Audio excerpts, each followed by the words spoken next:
Hey guys, I'm Rachel Cruz. I'm George Camel. And this is Smart Money Happy Hour. Cheers, George. Cheers.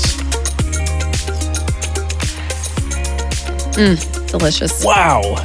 Well, this is this show where two friends who happen to be money experts talk about what you're talking about. So everything from pop culture, current events, and money. And today, we are giving a voice to the people. It's about time, Rachel. We get hundreds of comments a week. You get thousands. I don't know about that. But on YouTube, Instagram, podcast apps, you name it. So we thought it would be fun and maybe a little traumatic to react to some of the gold y'all are dropping for free in the comments section. Some people it's free entertainment. That's how I look at it. Some gold, that's for sure. Well, because some of these comments are gold, we are drinking a gold rush. That's right. And I get a rush when I read the comments. So that's what this is all about. All right. So you're going to want to stick around for our rating and the cost per glass and the recipe at the end of the episode. Don't go anywhere. Delicious. George, do you read the comments? Out of all your platforms, you have TikTok, Facebook, Instagram, YouTube, Amazon. Oh, yeah. Where are you more likely to go? Ooh, I think YouTube because of my YouTube channel and it's very YouTube focused. Okay. That's probably where I read the most comments. Okay. Instagram, I'll kind of, meander. Yeah. Twitter is really only mentions, which is more rare for me.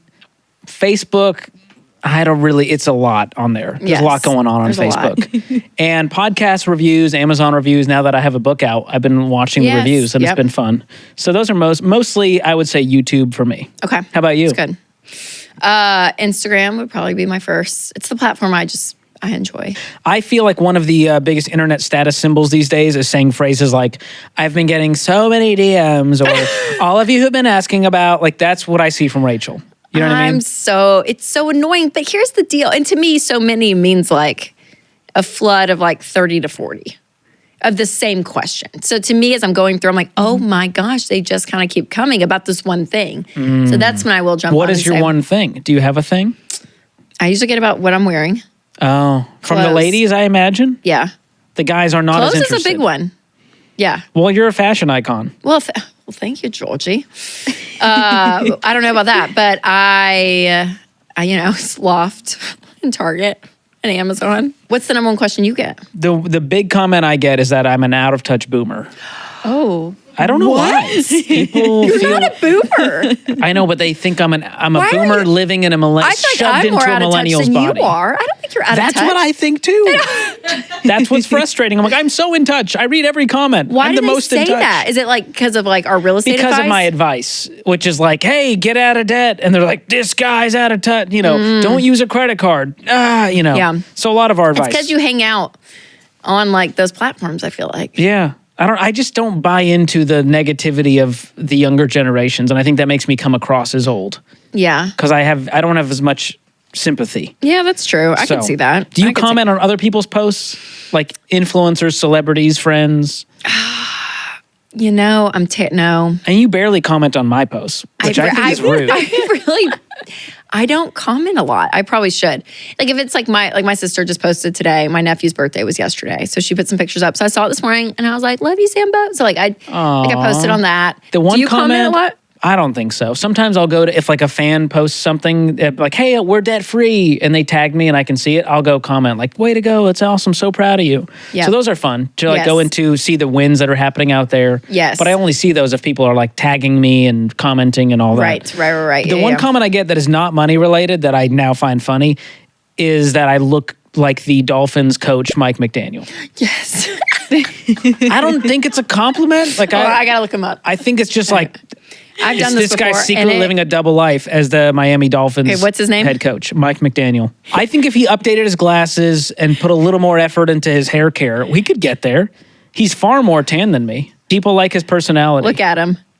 George. Dang it. George. It's pretty dang similar. Yeah. We both have a that. squirrely little face. I can Do you ever get comments that are helpful, that are constructive, and you're like, oh, I actually appreciate that?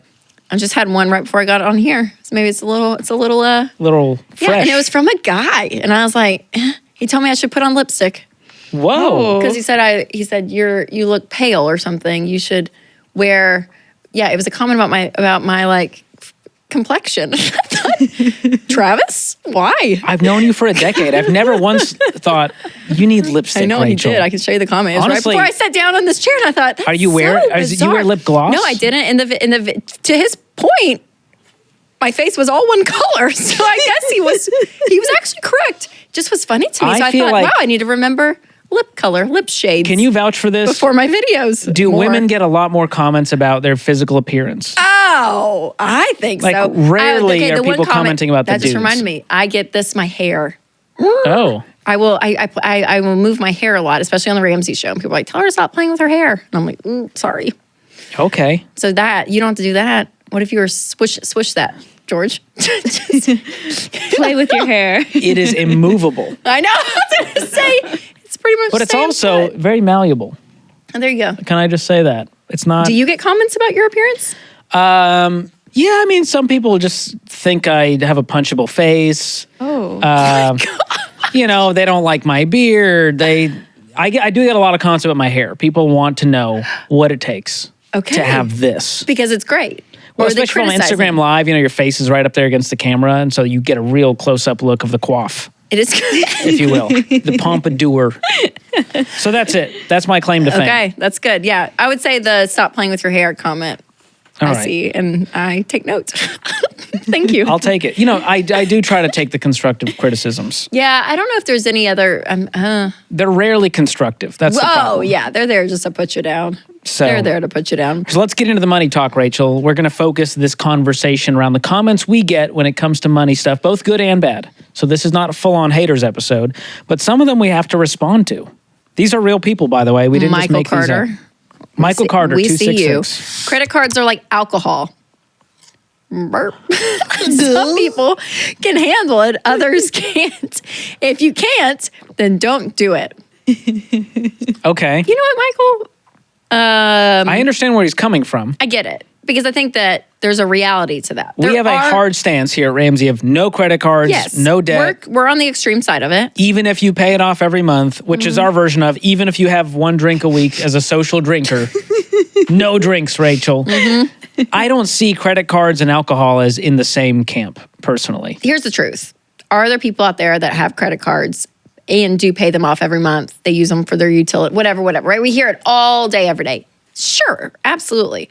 But in my head, I'm like, I don't want to, number one, be part of a industry that basically their whole rap is just to make more money off me. So I'm like, I'm good. And number two, you statistically spend more when you spend with a credit card. Do you know what I mean? So I'm like, okay, if all those things are there, I'll just spend my own money and I'm good. I'm fine. I'm really trying to I understand the analogy. Split the hairs with my thing is like with the drink. Alcohol is a product. It's a consumption thing. A credit card is a vehicle. It's a method. It's a method at which payment. That's good, George. And so I don't see them as apples to apples for that reason alone. Yeah. But I get the analogy of, well, alcohol is still bad for you. Sure. We all agree that this is not good for you. And so is sugar. What he's trying to say is, so is everything else. Well, in moderation, if paid off in full, credit cards can be fine. Yep. I've just found that for anyone that doesn't use a credit card, they build wealth faster with more peace and they spend less. Yes, that's right. That's so right. Yep. I don't see, you can't make that argument about alcohol. Would you spend less if you drank water? Sure.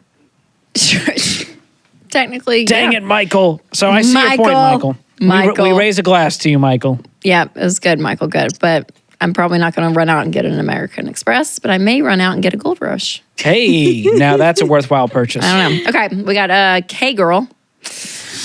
I agree with never loaning money to family. My dad wouldn't even co-sign for me to buy my first car, and to this day, I agree. Wow. She learned. That's interesting. She said, my dad wouldn't even co-sign for me to buy my first car, and to this day, I agree. Well, clearly she didn't agree because she asked him to co-sign at one point. Yeah, that's true. But I guess later in life, she's like, that was a good move. Yeah. We just, in the last week, we've taken calls on the Ramsey show of people who co-sign for other people's debt, especially people they're not married to, and it goes south. Not and good. so realize this, y'all, when you co-sign on someone else's debt, you just took on that debt. Full on, that is now your debt. And there's a reason that they needed a co-signer. They didn't trust that the other person would even make the payment. That's right. And what happens a lot of the time is the person can't or doesn't make the payment, which then puts it on you. And what's hard is when someone comes to you, you feel like, oh my gosh, I'll help them out, right? They need a new car. They need this. So the intention of it is so good and pure, right? That you're helping, and then you get screwed in the process is what ends up happening. And the worst part is there's like a part you have to protect yourself. A boyfriend, girlfriend, fiance, and you co-sign the debt. You put love it doesn't in the work middle out. of it, and We just took a call. This woman co-signed. She actually bought the RV for him. Like the loan is in her name. They break up. And now it's back the wedding is off, and now it's all on her to deal with this underwater RV loan. I'm like, oh gosh, it's so hard. Never do it. If you listen to this show, I'm going to come after you if you go do this now. Don't co-sign. All right, DJ Juicy, as one does, said, tried the baby steps, had a $2,200 emergency, and ended up $5,000 in the hole. Still doing the baby steps, but I went with a $2,500 emergency fund and have been fine ever since. The $1,000 emergency fund put me in a worse position. Definitely time you update it, Rachel. He didn't actually call you out, but I thought that would add some spice to it. That's funny. Do you want to know like kind of a funny moment in my career? Yeah. I was writing my first book, Love Your Life, Not Theirs. And I was pushing so hard to change the baby steps. Wow. To update the $1,000? Baby step 1. Yes. I really was pushing to do it a month. A month of expenses. 1 month of expenses being baby step 1. And of course, me and Dave, as you can imagine, went back and forth, back and forth, back and forth. I was like, I just feel like, and he kept saying, which now I'm like, oh, I get it. He kept saying $1,000 was never enough anyways. Like the point is that it's not enough. Like there is a reality that it won't be, but you will never start paying off debt. It's going to take too much time. People will give up before they ever get to that month of expenses or $2,500. And for most of the things that are over $1,000, you can kind of pause the debt snowball and say, okay, here's a bill. It's due in 30 days. What can I do between now and then to figure it out, right? And most emergencies, I think on average, are like $800 or less. I think we saw a statistic about that. And if you kind of bucketed it like normal small emergencies and then big emergencies, well, $2,500 isn't enough either. Then. Yeah. And speaking of comments, there was another financial influencer that does the opposite and says you need 3 to 6 months of expenses first before you pay off debt. Whoa. And I went in their comments because I was curious about it. I was like, oh, interesting. And so many people commented and said, I tried this, but I never got to the point where I was paying off debt. Because the point is to get there so much faster. When you start and while paying you have debt payments, it's even harder. When you're out of debt, it's so much easier because you free up a payment. That's right. When you start paying off that credit card and you start paying this stuff off, it frees up your income then. So it's doing the opposite effect. So the $1,000, we get it. We hear you. And for a lot of people, they pause it at Snowball if something big comes up. And they, take the extra job, they work and sell figure stuff, out what stack up cash, whatever you need to do. And that may or may not happen. And being here 10 years, I've heard very few situations. I can count on maybe one hand how many people actually were like, I had the emergency over $1,000 and it totally threw me off. Most people, they cash flow it, they figure it out, they pause the debt snowball, and they're back on the horse. Yes, yeah. But when you take so long to save up for a massive emergency fund, you never get to the point of paying off debt. And you're paying interest. I mean, you're doing all this other stuff over here. When you can free that up, it flows that much faster. So take that, DJ Juicy. All right, next. I am a single income with more than $1 million net worth, debt-free, and I eat mostly peanut butter and jelly sandwiches until my mortgage is paid off. Listen to these wise people. Wow. Oh, that's very nice. I've never given that advice. Nothing wrong with a good PB&J, but I mean, there's other food you can eat. Other food you can eat, I know. She getting all of her vitamins in, her protein? I'm worried about Christine. Yeah, because we talk about with your mortgage, we want you to pay it off, but you don't have to be that like gazelle intense. Like the peanut butter and jelly phase is like baby steps 1 through 3. So if you're getting out of debt, working on the emergency fund, don't eat out, make food at home. Yep. We say rice and beans. It can be PB&J. The idea there is not that it has to be a specific food, but you are eating very minimally. Yes. No luxury foods here. That's right. We're just as cheap as we can make it. We're doing it. Yep. And some people get really good at this. I mean, you can go to Aldi and get a big old basket of groceries and make some great meals on the cheap. What's your favorite peanut butter? America's been wondering. We do Jif. Oh, wow. Because Costco, you get the 2 big ones. Yeah, but... Oh, all the preserve. Oh, man. But the Kirkland signature peanut butter, very high quality. Okay, my mother. Are you crunchy or my mother, creamy? Sharon? No, we're creamy. I would prefer crunchy, but the kids. Oh, those little kids with their little mouth chiclets, they can't chew through the crunch. Is that what it is? Is that it? Because Charles is like, Mommy, I can't chew through it. Mommy, my queen bed, the sheets are dirty. Does he say stuff like that? I can totally picture him whining about the crunch in the peanut butter. Is this true? And then he's trying to wash it all down. And he's like, Mommy, I asked for oat milk. This is almond milk. I can taste the difference. Oh my gosh, George. Is it true? No, stop that. No. When you were talking, I was imagining a little baby bird like pecking through the crunchy peanut butter. Mouth chiclets. You remember Chiclets Little Gum? Oh my God, no. That's what your teeth are. Anyways, no, sorry, kids, Charles. No, no my shade, kids, my man. I don't, yeah, no. They Charles just don't is going to like watch this as a grown man. Okay, here's what I don't like about peanut butter. And all you healthy people are going to be like, this is the best peanut butter. And my mom has this where you open it and all the oil and you got to like stir it. Yeah. Like stupid. I'm not trying to churn my butter like a Little House on the Prairie. That. We need Nutella, jelly, and peanut butter in our house, and we are wrapping it up. I have to agree with George on this one. I'm so sorry, Rachel. The Kirkland signature? Just healthy peanut butter. I'm a healthy peanut butter gal. Oh my gosh, I can't do it. Here's the key. Look at the ingredients. It should have 2 or 3 ingredients. Peanuts, salt, oil. If there's anything else, about Jif? you're doing it wrong. It has so much. It has sugar. I'm sure it does. And it has preservatives. Mononucleotides, that I can't probably. pronounce. Mitochondria, the powerhouse of the cell. They throw that in there for fun. We don't know. I saw this meme and I thought this is so good. It said, my kid is getting a face tattoo, so bottle feed. And it made me laugh. So your kid's getting a face tattoo. Buy whatever peanut butter you want to buy. Like they're going to make their own decisions. Don't you think? Feels like a weird way to just go like, well, my kids are getting face tattoos. The peanut butter. I think peanut butter was the least of their problems. That is a funny meme, though. That is funny. All right, we got to move on. Here we go. Taylor Anderson said, I used the Snowball method with everything. That's how I did my homework in high school. I started with the assignments that were easiest or the least amount of time and worked my way up. Works like a charm. Oh, there you go. Thanks, That's interesting. Taylor. Is he in high school watching us?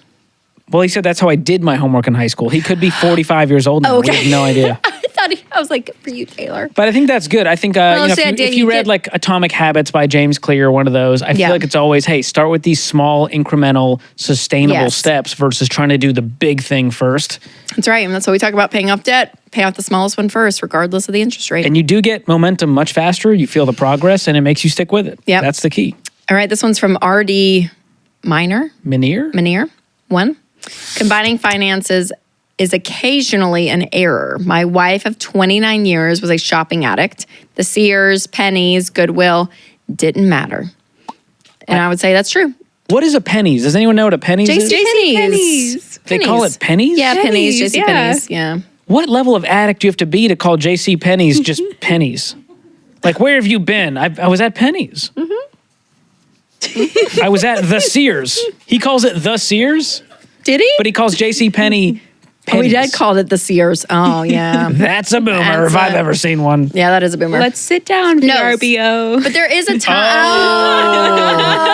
Producer Skylar just called you out for VRBO instead of Verbo. It will forever be VRBO. I don't care what you all say.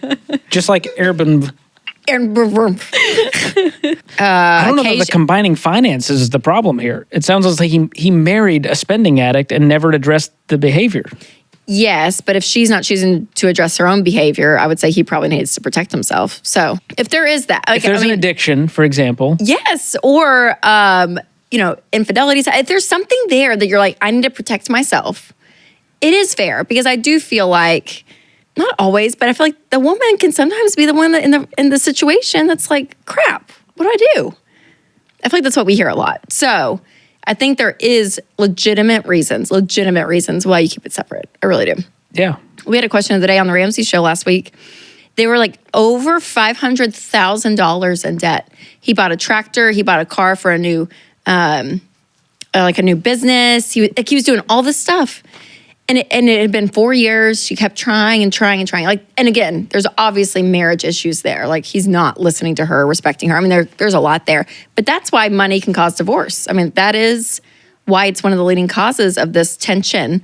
Because when someone goes out and you're one with them, yes, it can. So that's why we do say like there are asterisks to that to protect yourself. But for majority of people out there, when you work together to someone you're married with, which should be a relationship that you're on the same team, you're working towards the same goals, that unity is so much more powerful than just doing separate because I just want my own money, right? So like there is that balance there. And on the other side of this pendulum, if I may, keeping your finances separate does nothing long-term for your marriage. So in a short term, while someone gets their act together, deals with an addiction, whatever the infidelity may be, right, that's fine. But 29 years of marriage without combining accounts because this was never addressed or fixed, that is a problem. Yes. At some point, we have to fix the problem, combine finances, create that trust and accountability. But here's the thing with this, though, George, is that he can't fix her. She's over 18. She can go sign up for whatever she wants. Like, at that point, yes, we need to address the issue. I could not survive 30 years of a marriage in this situation. Well, that's the problem. Yes. So that's just my take. I know. But that's what ends up happening. Sorry, RD. KG, the agent, said, I don't hate any of the Ramsey advice. It's the "you're dumb if you don't do this" attitude that gets an eye roll from me. Oh. Have you ever said that? That would never come out of your mouth. I've never said that. I do feel like you are dumb, like it's the decision. Yeah. Like car loans, I always say is the dumbest debt. Like to me, getting a car loan with the interest that you pay on something that's going down in value. Yeah, like it's more of that. But I will say those things. But I don't call people dumb. I don't think I've ever called someone dumb, but I do think there are times when if I'm not getting through to someone and they're clearly just wanting to continue in their misbehavior, there's sort of this anger towards them because you want to help them. Mm-hmm. Imagine a friend. Like when someone calls in, I just picture them as a friend who called in for my advice. Yes. Obviously, these are strangers, but I might be the only person in their life who tells them the truth. Sure. And some people are being dumb. They are not dumb people. They are just they're making dumb decisions. They're in an active state of dumbness. Yes. And they can stop that by quitting their misbehavior. By making other decisions. So I think that's what the heart of behind this is, but I understand his point. With our principles, they have been proven over time, factually, statistically, I mean, like all the things. So there is a level in us that we're like, no. If you literally do this over time, it's going to help you. And this is a wiser way. Yes. Than this over here. So I think if anything, it stems from our confidence in the plan and our frustration. Maybe that's it. Next is from Meow Me and Me. You do you. It's called personal finance for a reason. What works for one person doesn't necessarily work for the next. I don't think they understand what personal finance means, but okay. Doesn't it mean personal? It is personal. Well, comparatively to an economic business context. Yes. We call it kitchen table finances, Rachel. Oh, really? Kitchen table issues. So I get what they're saying, but I also think this person is justifying whatever terrible decisions they're making by saying, well, like personal finance is personal. So like if I feel like I need to go $30,000 in debt for a car, like let me live my truth, Rachel. That's the vibe I get from Meow Me and Me, who I think just lives with cats. I don't know. Oh my gosh. I don't know. Well, what's your take on like this? Cats. Personal finance is personal. I take it as it is very personal. So I do think you either naturally lean towards like, oh, you're a spender, you're a saver. You feel this way about money or that. Like we're all going to have our natural the approach bent. may be different. Yeah, we all have our attitude or our feelings around money that are very different, very personal to us.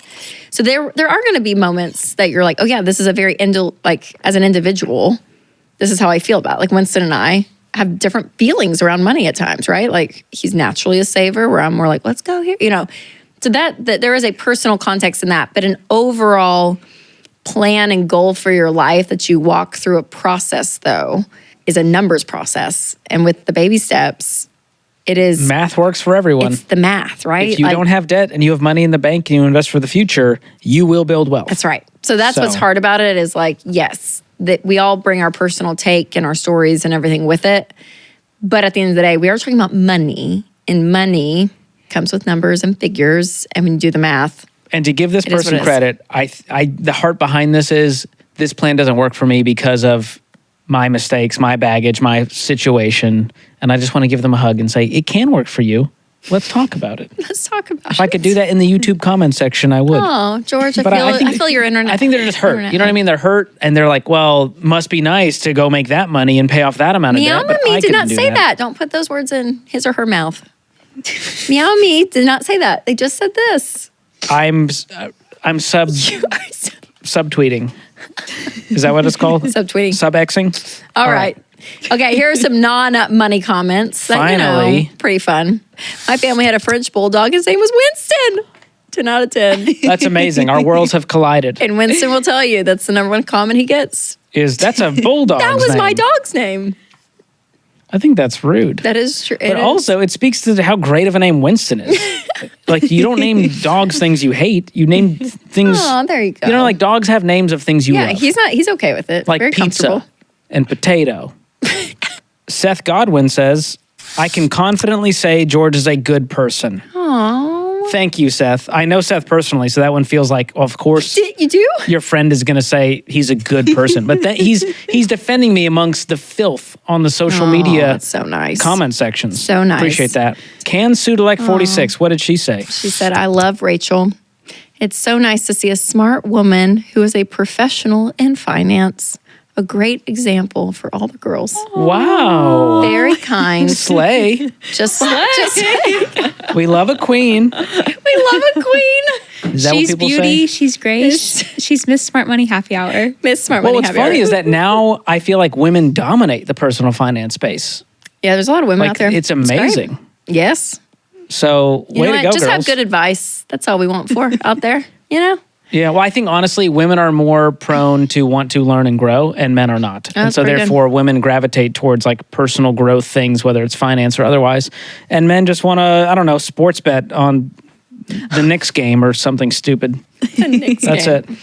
All right, George, what do you think the moral of the story is with all of this? You know? I think it's simple. There's always going to be people in your life who love to share their opinions about the decisions you make and the things you said and did. And some of this is done, I think, out of a dark place.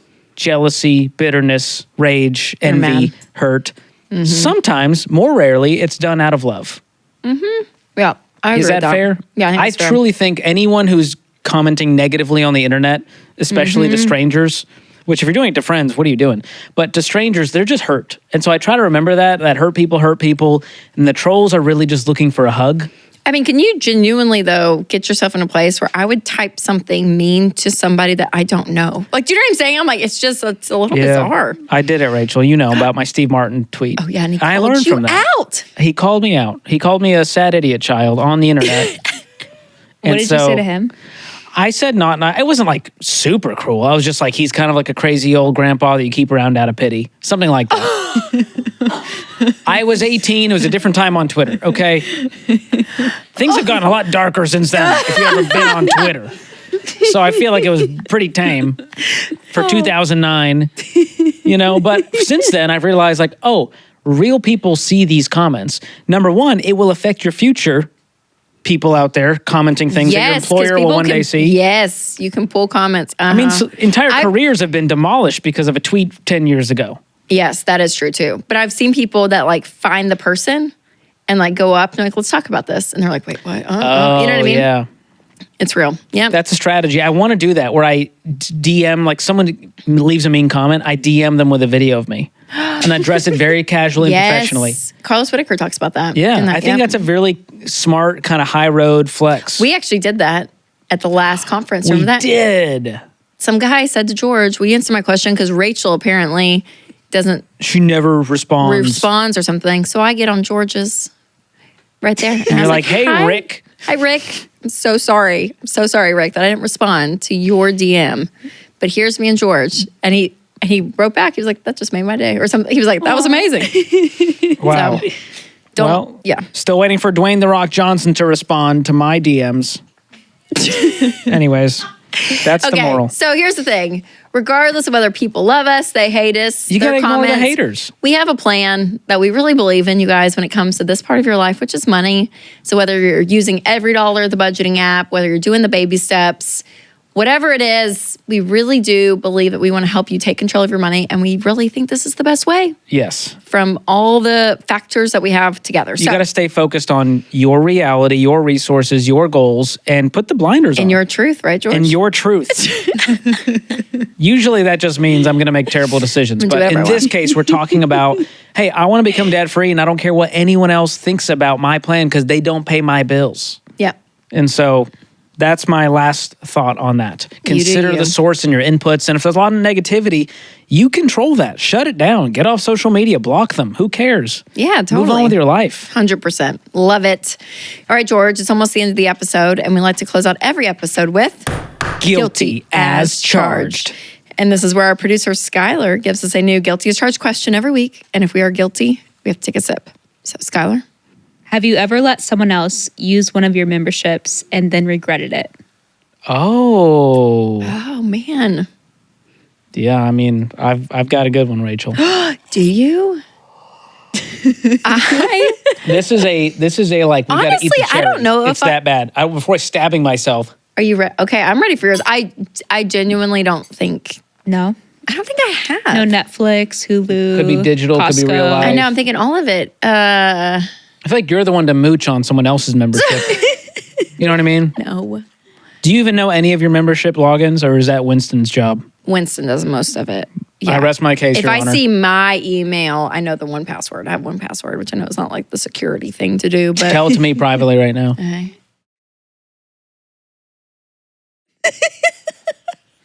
Pretty good, actually. Got it. Y'all will never get it unless you turn up the volume and post. Thanks, Ben. Ben's got it. Okay, what's your story? This happened very recently, like a few weeks ago. Oh, I can't wait. I'm at a Costco with our friend Chris. Okay. You know Chris. Yeah, we know Chris. We're walking in. A man approaches us, and he's like, older man, probably in his 50s, maybe 60s, and he goes, hey, listen, I forgot my membership. Do you mind if I just like walk in with you guys? Is this in the parking lot? This is in the entrance area of Costco, which, as you know, It's crazy. You can't get into Costco without flashing your membership with your photo. And this guy's kind of like approaching us, and he's like, hey, I don't have my membership. Like, I have a picture of it on my phone. I was like, well, great. I do too. That's what I use. I use the Costco app, and I click the membership. Yeah. And he's like, no. It's like a picture of the membership card. I'm like, okay, he's a real boomer. So I'm like, you know what? This is my good deed for the day. Maybe the Lord put this person in my path so I could bless him. That's great. And I'm just letting him into Costco. I'm not committing a crime. Sure. So I pretend like he's my dad, and we walk in together. So we're chatting it up. I'm flashing the card real casual while talking to dad. So he walks in. I go, great, like, good luck. Like, I ask him, what are you going to do on the way out? Because you need to now 100%. show your picture with your card when you're in line, or else they won't let you through. Yep. And he goes, I'll figure it out. I'll find someone. Guess who he finds at checkout? He found you, George. He ends up right behind me in line. No, he doesn't. And he goes, well, what are the chances? And I go, I think this man's committing a crime now. Okay. Like, I was being followed. But you always knew that he didn't, though, have his card. Yes. So he obviously... But now I'm thinking, I don't even know if he has a membership. I mean, it's a free country, but also Costco has rules. Yeah. Oh, yeah. Winston, So now I'm freaking out. Winston experienced I'm like, that what last if they weekend. take away my membership, realizing that I'm helping a criminal? So what happened? I'm an accomplice to a crime. What happened? Well, he's already behind me. What am I going to do? Get out of the line and be like, no, sir. You just say, Gary, you got to figure it out. Well, but no, you're too nice. You're too in it. Okay, I'm too nice. So what happens? So he follows me in line. I go, all right. You pay for his groceries. I hatch a plan. Oh my God, No. You pay for his Costco. No, but we go in together. I flash my card. I go, hey, this is my dad. He's with me. We're just checking out. We have two carts with very different items. So we get to the little self-checkout register, and I go, all right, here's what I'm going to do. I'm going to scan my card. You scan your stuff and pay, and then leave. And so he scans the stuff, he pays, I scurry him off, and I start checking out with my separate transaction. Sure. To keep it all kosher. 100%. Because I don't want this guy on my tab. I thought you paid for his Costco. No. And so that's where I was like, okay, maybe this is not a scam. Maybe he's a true. Did you ever find out? As we left, I just went, Gary, that whole thing was, he's done this before. Gary I don't think he has a Costco membership. He's unwilling to shell out the $60 a year. So I'm not sure I did a good deed or if I committed a crime. Wow, But that was a George. regret, and it won't happen again. But Costco, it is pretty... Winston went last weekend. Are you ready for this? To Costco with my card. Because he didn't have a card. It's my card. You didn't add him as a... It's free to add him as a... I don't know. We just don't... This is too much detail, George. And he says... And they did not...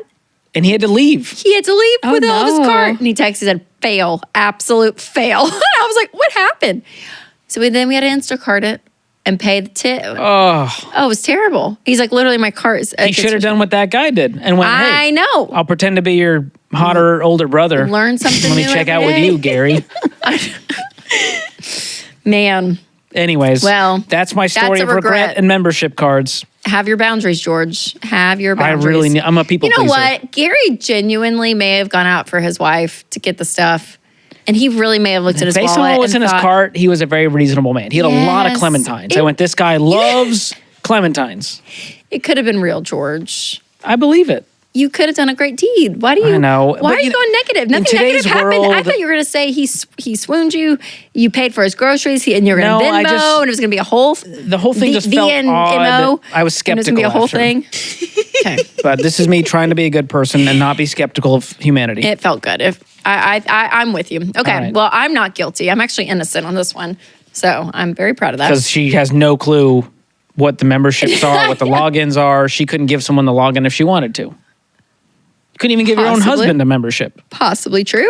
Just go to Costco with him. I'm home and add him as a member. Too much work. Okay, who finished their drink first? We both finished, which means it was a winner. This was the Gold Rush, and here's what's in it: bourbon, ginger liqueur, lemon juice, lime juice, honey simple syrup, and saline, which is a mixture of salt and water.